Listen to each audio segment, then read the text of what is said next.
예배드림이 기쁨입니다. 우리를 기쁨의 자리로 불러주신 하나님께 영과 진리로 예배하며 나아가는 우리 모두가 되기를 주님의 이름으로 축복합니다. 우리는 하늘에 속한 하늘의 시민권을 가진 자들입니다. 믿으십니까? 하나님께서 그렇게 우리를 구원해 주셨다라는 믿음 가운데 살아가기를 다시 한번 주님의 이름으로 축복합니다. 방금 읽은 본문 말씀에 의지하여 주를 위한 몸이라는 제목으로 말씀을 전하고 기도의 제목을 얻고자 합니다. 빌립보 교회가 있는 지중해 부근에는 영향력을 행사하는 두 무리 집단이 있었습니다. 첫 번째 집단은 유대주의자들이었습니다. 이들은 율법과 할례를 중심으로 살아갔던 자들이었고, 또 한 무리는 에피쿠르스 학파, 쾌락주의 철학을 따라 사는 사람들이었습니다. 이들은 자기 만족과 자기 애착, 자기 사랑으로 똘똘 뭉쳐서 그것을 추구하며 살아갔습니다. 바울은 오늘 읽은 본문 말씀을 통하여서 우리가 무엇을 붙들고 무엇을 추구하며 살아가야 하는지를 교훈하고 있습니다. 결론부터 말씀드리자면 그리스도의 십자가 표대를 향하여서 인내하며 묵묵히 걸어갈 것을 교훈합니다. 먼저는 빌립보 교회 성도들에게 하늘의 시민권자답게 합당한 모습으로 살 것을 호소합니다. 그렇게 호소하면서 십자가의 원수로 행하는 자들, 그러한 행악자들을 경계할 것에 대해서 권면하는 말씀입니다. 먼저는 17절과 18절 말씀에 보시면 사도 바울이 빌립보 교회를 향한 아주 애절한 사랑의 마음이 담겨져 있는데요. 바울은 이미 구원을 이루신 그리스도의 부활의 권능과 십자가의 고난에 참여하는 삶을 본으로 보였습니다. 예수 그리스도를 모범으로 쫓아 그는 살았습니다. 복음을 위해서 어떠한 고난과 핍박이 올지라도 그 고난 뒤에 그 십자가의 부활의 영광을 바라보면서 그는 복음을 위해서 살았습니다. 그러한 모습처럼 자기 자신을 본받고, 또한 다른 지체들 또한 빌립보 교회 성도들이 그리스도를 본받는 삶을 살 것에 대해서 권면하고 있습니다. 바울은 빌립보 성도들에게 자신을 본받는 자들이 되라라고 그렇게 권면하면서 자신을 본으로 삼고 행하는 자들을 눈여겨볼 것에 대해서 부탁하고 있습니다. 17절 말씀인데요. 17절 말씀 다 같이 한 목소리로 함께 보도록 하겠습니다. 함께 봅니다.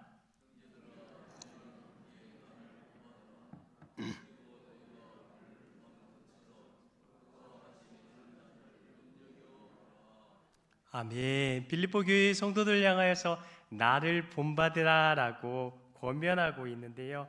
이 권면의 말은 자신을 과대평가해서 자신의 삶이 진리라는 그러한 교만에서 나온 말은 아닙니다. 바울은 앞서 고백한 대로 사명을 위해서 살았습니다. 모든 것을 쏟아내는 그러한 삶을 살았는데요. 그리스도를 위해서 세상의 모든 가치를 배설물로 여기며 살았습니다.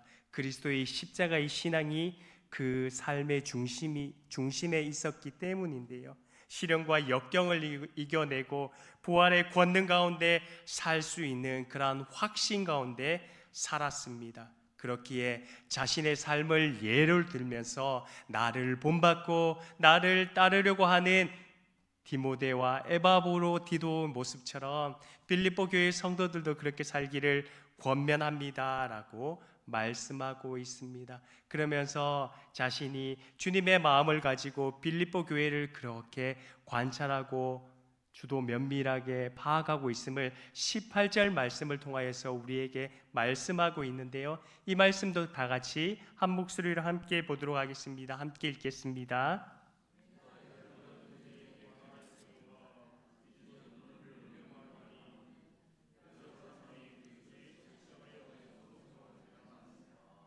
아멘.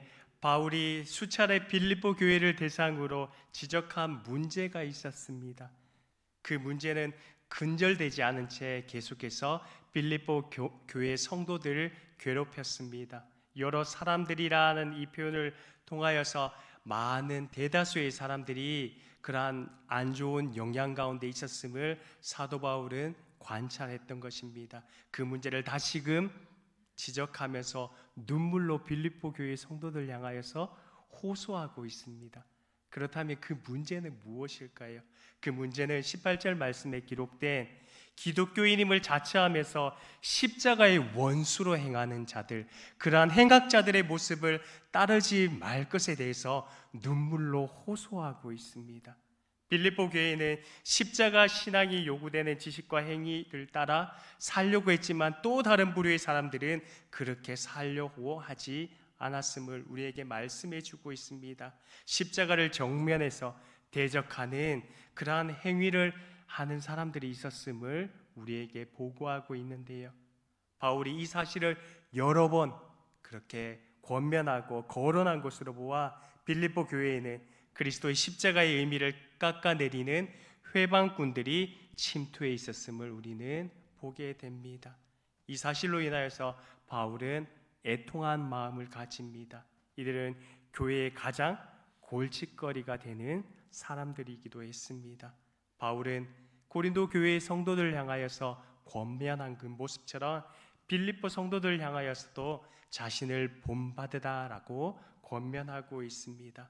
율법적인 의의 행위를 버리고 그리스도와 함께 십자가에서 죽고 하나님에 대해서는 사는 그러한 부활의 신앙을 다시 한번 가질 것에 대해서 호소하며 권면하고 있습니다. 또한 유대주의자들처럼 율법주의자들, 그들을 향하여서 그들의 모습을 따르지 않고 또한 반도적주의자들, 쾌락을 일삼는 에피쿠로스 학파들의 모습처럼 그렇게 탐욕주의자들의 모습으로 살지 말고 예수 그리스도의 십자가를 바라보며 살라라고 요청하고 있습니다. 바울은 복음의 적대자들에게 노출되어 있는 성도들을 깊이 사랑하며 주님의 마음으로 다시 한번 호소하며 권면하고 있습니다. 사랑하는 대원의 성도 여러분, 우리가 누군가를 권면하기에 앞서 먼저 가져야 될 마음이 있습니다. 그것은 바로 주님의 마음입니다. 주님의 마음을 가지고 주님의 사랑으로 빌립보 교회 성도들 향하여서 권면한 그 모습처럼 우리 또한 예수 그리스도의 마음을 가지고 지체들에게 진리의 말씀으로 주의 사랑으로 권면하고 호소할 수 있어야 합니다.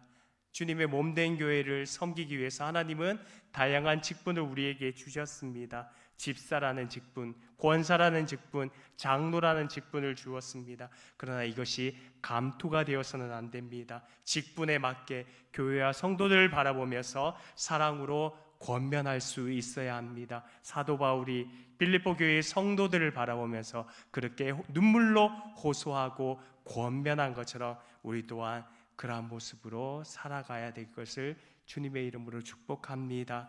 그러면서 사도 바울은 십자가의 원수로 행악하는 그러한 행악자들의 마지막 끝이 어떻게 되는지, 또한 어떤 성향을 가진 사람들인지 19절 말씀을 통하여서 그들의 세 가지 특징을 우리에게 알려주고 있는데요.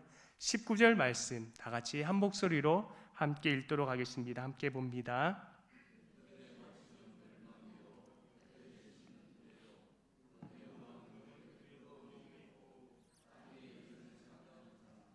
아멘. 그들의 정체를 세 가지로 정의하면서 말씀해 주고 있는데요. 그들의 모습은 첫 번째로 그들의 신은 배라고 이렇게 정의하고 있습니다. 이 말은 자기 중심적인 생각으로 사는 자들, 자신의 욕심을 채우기 위해서 급급한 자들임을 우리에게 알려주고 있습니다. 그들은 대단히 탐욕스러운 자며 본능과 욕구를 위해 사는 자들임을 밝히고 있습니다. 그들은 복음을 위해서 산다고 하지만 실제로는 자신들의 육적인 욕심을 채우기 위해서 힘썼던 자들이었습니다. 물질의 힘을 숭상하고 물질을 기대하고 의지하며 사는 자들임을 밝히고 있습니다. 두 번째로는 그들이 부끄러운 일을 행하는 것을 아주 자랑스럽게 여기는 자들이다라고 말씀하고 있습니다. 하나님은 선한 양심을 우리에게 주셨는데요. 그러한 선한 양심이 제대로 작동되지 않는 도덕 불감증에 걸린 그러한 모습처럼 부끄러운 일을 정당화하며 합리화하며 살아가는 자들임을 밝히고 있습니다. 마지막으로 세 번째로 그들의 정체를 이렇게 정의하고 있는데요. 19절 하반절 말씀을 보시면 땅의 일을 생각하는 자들이다라고 우리에게 말씀하고 있습니다. 하나님의 존재, 하나님에 대한 약속, 하나님의 심판에 대해서는 전혀 생각하지 않는 그러한 자임을 밝히고 있습니다.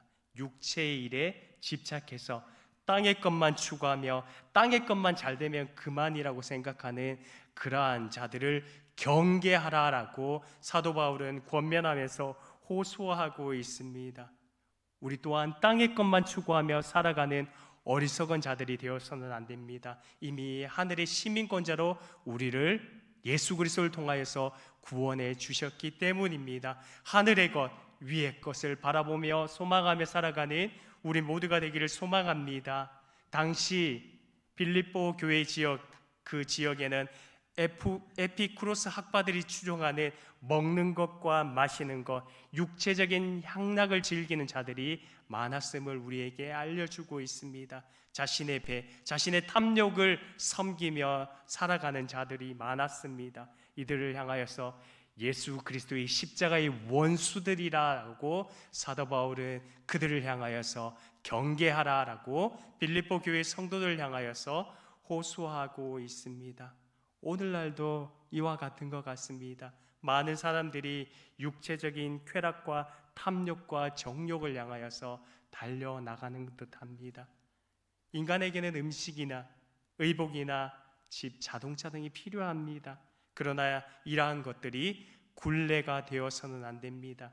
인생의 삶의 목표와 방향과 가치관이 되어서는 안 된다는 것입니다. 우리는 주님의 영광을 위해서 합당하게 먹고 마실 줄 아는 그러한 자들이 되어야 합니다. 필요를 초과하는 것은 모두 욕심과 허영이므로 이러한 것들은 모두 죄가 됨을 사도 바울은 밝히고 있습니다. 비록 우리는 땅에서 살아가고 있지만 이미 하늘의 시민권을 가진 하늘에 속한 자임을 다시 한번 기억하셨으면 좋겠습니다. 사랑하는 대연의 성도 여러분, 바울은 예수 그리스도를 삶의 목표와 이유로 살았습니다. 예수 그리스도를 최고로 여기는 삶의 모범을 보였습니다. 그리스도를 얻고자 유익한 모든 것을 배설물로 여기고 부름의 상을 바라보면서 오직 십자가의 표대만을 바라보며 달려갔다라는 사실입니다.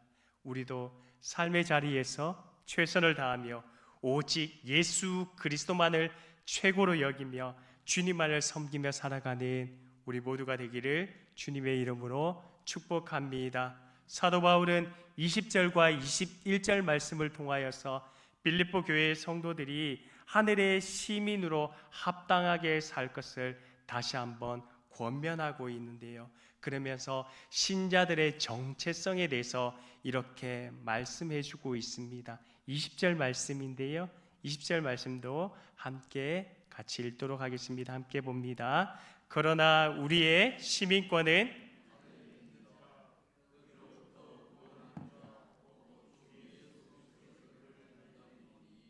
아멘. 사도 바울은 성도의 목표 지점인 죽은 자 가운데서의 부활과 관련하여서 개인적인 종말론에 대해서 설명하고 있습니다. 이것은 바울뿐만 아니라 빌립보 교회의 성도들의 소망이며 우리의 소망입니다. 신자들이 땅의 일을 생각하는 십자가의 원수들과는 달리 하늘의 시민권을 가진 자라고 선언하고 선포하고 있습니다. 여기서 말하는 시민권은 당시 로마 시민권의 특권을 잘 아는 빌립보 교회의 성도들에게 적합한 눈높이 교육인데요.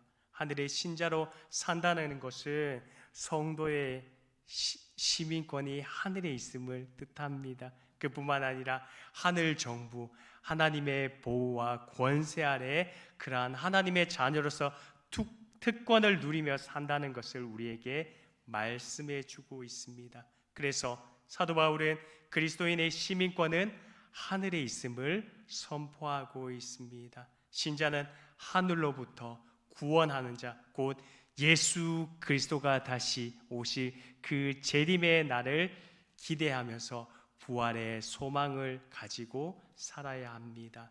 그것이 바로 하나님 나라의 백성으로 하늘의 시민권을 가진 자로서의 합당한 삶임을 사도 바울은 그렇게 권면하고 있습니다. 이 구원하는 자라는 이 구원의 의미는 구약 성경 이사야 35장 4절 말씀에도 이렇게 정의해 주고 있는데요. 이 말씀 메시아를 향한 대망 사상의 내용을 이사야는 이렇게 기록하고 있습니다. 제가 읽어 드리도록 하겠습니다. 잘 경청해서 들어주시기 바랍니다. 이사야서 35장 4절의 말씀인데요. 겁내는 자들에게 이르기를 굳세어라, 두려워하지 말라. 보라, 너희 하나님이 오사 보복하시며 갚아주실 것이라. 하나님이 오사 너희를 구하시리라. 아멘. 이 짧은 구절에서 반복되는 단어가 있습니다. 그것은 너희 하나님이 오사 너희를 구원하실 뿐만 아니라 너희의 모든 것을 갚아주시겠다라고 약속해 주시는 말씀입니다. 이 말씀에 근거하여서 사도 바울은 20절 하반절 말씀을 통하여서 빌립보 교회 성도들 향하여서 주 예수 그리스도를 기다리라라고 그렇게 권면하며 호소하고 있습니다. 예수 그리스도의 재림을 학수고대하고 있다라는 그러한 의미입니다. 초대교회 성도들이 마라나타 주 예수여 다시 오시옵소서라는 그러한 소망 가운데, 부활의 기쁨 가운데 십자가의 고난에 참여한 그 모습처럼 사도 바울은 빌립보 교회를 성도들 향하여서 그렇게 호소하며 권면하고 있습니다. 사랑하는 대연의 성도 여러분, 주님의 다시 오심, 그 재림을 기대하고 소망하며 이 땅을 살아가기를 주님의 이름으로 축복합니다. 하나님을 향하여서 이렇게 외쳤으면 좋겠습니다. 마라나타 주 예수여 다시 오시옵소서. 다시 한번 선포하겠습니다. 마라나타 주 예수여 다시 오시옵소서. 그런 믿음 가운데 살아가는 우리 모두가 되기를 주님의 이름으로 축복합니다.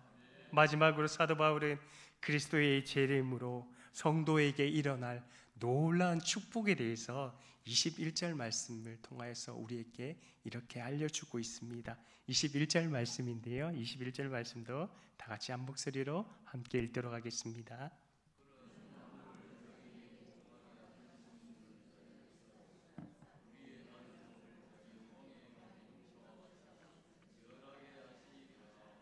아멘.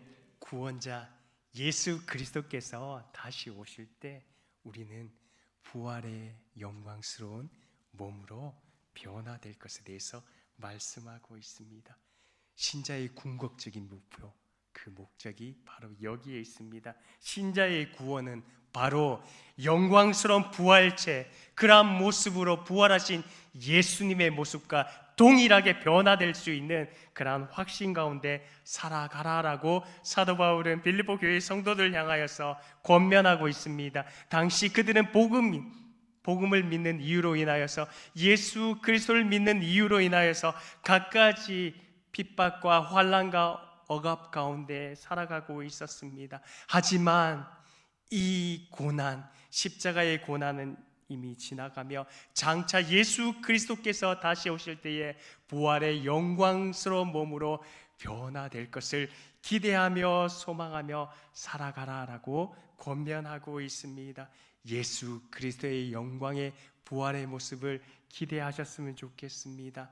낮은 몸은 연약한 육신의 상태를 가리킵니다. 그 몸은 타락하고 부패하고 연약하고 사망에 이를 수밖에 없는 몸입니다. 하지만 주님이 다시 오실 때에 우리의 몸과 영혼은 완전한 부활체의 모습으로 변화될 것입니다. 부활에 대한 소망, 사도 바울은 기대하면서 소망하면서 복음의 증인으로 힘차게 살았습니다. 빌립보서에서 가장 관심을 두고 주목해서 봐야 될 부분이 바로 부활에 대한 소망의 내용입니다. 예수 그리스도의 완전한 부활체의 모습을 고린도 후서 3장 16절에서 18절 말씀도 사도 바울은 이렇게 소개하고 있는데요. 예수 그리스도의 부활체의 모습을 소개하는 그 모습처럼 우리도 부활체의 모습으로 변화될 것에 대해서 말씀하고 있습니다. 제가 이 말씀 읽어드리고 말씀을 마무리하도록 하겠습니다. 고린도후서 3장 16절에서 18절 말씀인데요. 이렇게 기록되어 있습니다. 그러나 언제든지 주께로 돌아가면 그 수건이 벗겨지리라. 주는 영이시니 주의 영이 계신 곳에는 자유가 있느니라. 우리가 다 수건을 벗은 얼굴로 거울을 보는 것 같이 주의 영광을 보내 그와 같은 형상으로 변하여 영광에서 영광에 이르니 곧 주의 영으로 말미암음이니라. 아멘. 마지막 날에 신자의 몸을 부활체의 형체에 따라 영광스럽게 변화시켜 주신다라고 약속하고 있습니다. 부활하신 예수 그리스도의 그 능력이 온 우주 만물을 새롭게 할 능력뿐만 아니라 우리를 다시 영화롭게 할 그러한 부활체의 모습으로 변화시켜 주신다라고 말씀하고 있습니다. 사도 바울이 권면하듯이 우리 또한 물질적인 것을 누림으로 몸을 영화롭게 하는 그러한 삶을 추구해서는 안 됩니다. 우리는 몸을 금욕주의나 방탕주의에 내어놓아서도 안 됩니다. 하나님의 은혜 아래에 두어야 합니다. 하늘의 시민권을 가진 시민권자로 하나님의 부활의 영광을 바라보며 살아가는 우리 모두가 되기를 주님의 이름으로 축복합니다. 사도 바울은 칭의와 부활을 밀접하게 연관지어서 마지막으로 로마서 말씀을 통하여서 이렇게 우리에게 권면하고 있는데요. 로마서 4장 25절 말씀 읽고 말씀을 마치도록 하겠습니다. 로마서 4장 25절 말씀은 이렇게 기록되어 있습니다. 예수는 우리가 범죄한 것 때문에 뇌줌이 되고 또한 우리를 의롭다 하시기 위하여 살아나셨느니라. 아멘. 사도 바울은 로마서에서도 예수 그리스도가 우리의 죄 때문에 내줌이 되셨고 우리를 의롭게 하시기 위해서 다시 살아나셨다, 부활하셨다라고 말씀하고 있습니다. 예수 그리스도의 십자가 사건은 그 십자가는 우리를 속죄하기 위한 것이며 부활하신 그 부활 사건은 우리를 의롭게 칭해주기 위해서 의롭게 변화시켜주기 위해서 하나님께서 약속한 선물임을 우리에게 말씀하고 있습니다. 바울은 그리스도의 부활의 권능과 주님의 고난에 참여하고자 했습니다. 그래서 어떻게든지 주권자 가운데서 그한 부활의 소망 가운데 살았는데요. 그리스도의 십자가의 부활의 사건에 참여하기 이전에 그는 먼저 십자가의 고난의 사건에 동참했다라는 사실입니다. 우리 또한 십자가의 고난의 길, 비록 험난한 길, 어려운 길이지만 주님과 함께하기에 마지막 부활의 소망이 있음을 기대하고 소망하며 끝까지 주의 복음의 증인으로 주의 증인답게 이 땅을 살아가는 우리 모두가 되기를 소망합니다. 말씀을 맺겠습니다. 무의미한 세상의 가치와 칭찬과 탐욕의 마음을 뺏기지 않으셨으면 좋겠습니다.